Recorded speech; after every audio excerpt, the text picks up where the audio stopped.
సందు దొరికితే చాలు ఇరుకున పెట్టాలే, పంతం బట్టైనా సరే పంచాది పెట్టాలే. ఇగో గిట్లనే నడుస్తున్నాయి రాజకీయాలు.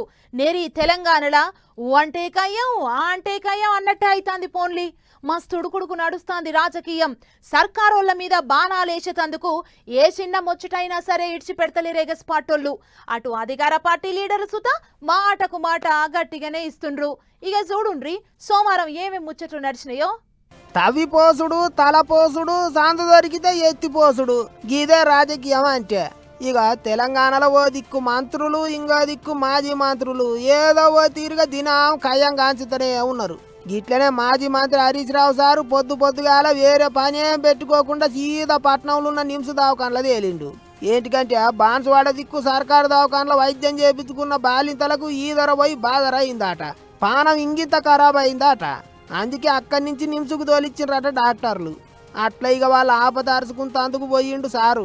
సర్కారు దవాఖానలలో అంత ఆగమాగం ఉన్నదన్నట్టు గట్టిగానే గరం అయిండు. భద్రాద్రి కొత్తగూడెం ఆసుపత్రిలో వైద్యం అందక నిలబడి డెలివరీ. ఇక్కడేమో 10 మందికి మీరు సి సెక్షన్ చేస్తే వాళ్ళు మొత్తం కూడా ఇవాళ తీవ్రమైన ప్రాణాపాయ పరిస్థితుల్లో ఉండడం, ఇవాళ డయాలసిస్ మీద వెళ్ళినటువంటి పరిస్థితి. ఇవాళ ఎంత ఇంకా చివరికి వాళ్ళు చెప్తా ఉన్నారు, పిల్లలకు పాలిస్తే ఆ పిల్లలకు కూడా ఇన్ఫెక్షన్ సోకి నీలోఫర్ ఆసుపత్రిలో ఆ పసిపిల్లలు చికిత్స చేసుకునేటువంటి పరిస్థితి. అంటే తల్లులకు సోకినటువంటి ఇన్ఫెక్షన్ పాల రూపంలో పసిపిల్లలకు కూడా చేరి ఆ పిల్లలు కూడా ఈరోజు జాండీస్ తో రకరకాల ఇబ్బందితో నీలోఫర్ ఆసుపత్రిలో ఆ పిల్లలు చికిత్స పొందుతున్నటువంటి పరిస్థితి ఏర్పడ్డది.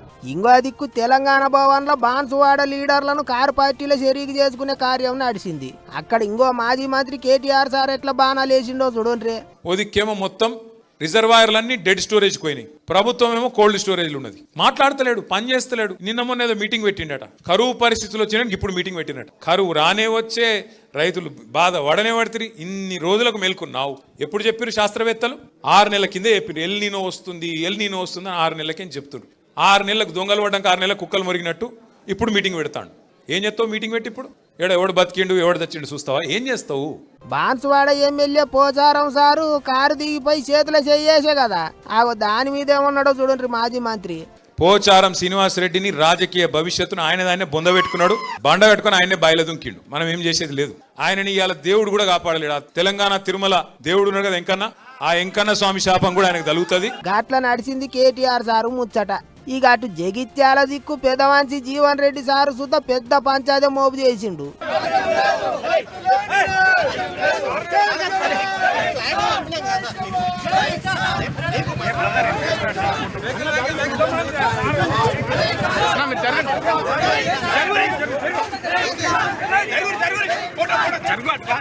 వరద కాలువకు నీళ్ళు ఇడిచిపెట్టాలి అని మాల్యాల చౌరాత్తల రైతులు రోడ్డు ఎక్కితే అక్కడికి బండి కట్టిండు జీవన్ రెడ్డి సారు.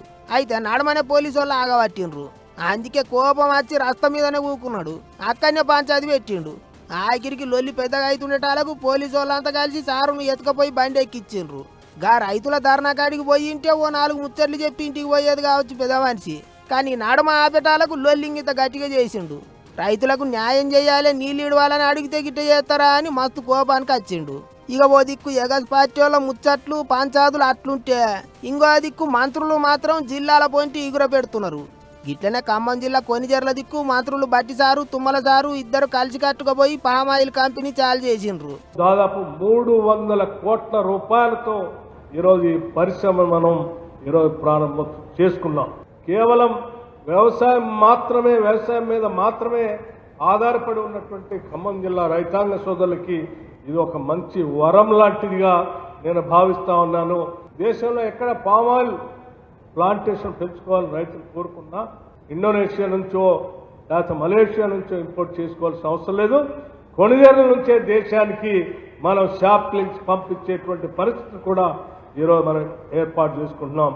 గిట్లా ఓ దిక్కు ఎగసి పార్టీ వాళ్ళు తాపకో జవడం దిత్తుంటే ఇంకో దిక్కు మంత్రులు మాత్రం ఎలుగుల చేసే పనులు చాలు చేసుకుంటా మాటలకు చేతులతోనే సమాధానం చెప్పినట్టు చేస్తారు. సోమవారం నాడు జిల్లాల పొంచి అట్లా జోరుగా నడిచింది రాజకీయం.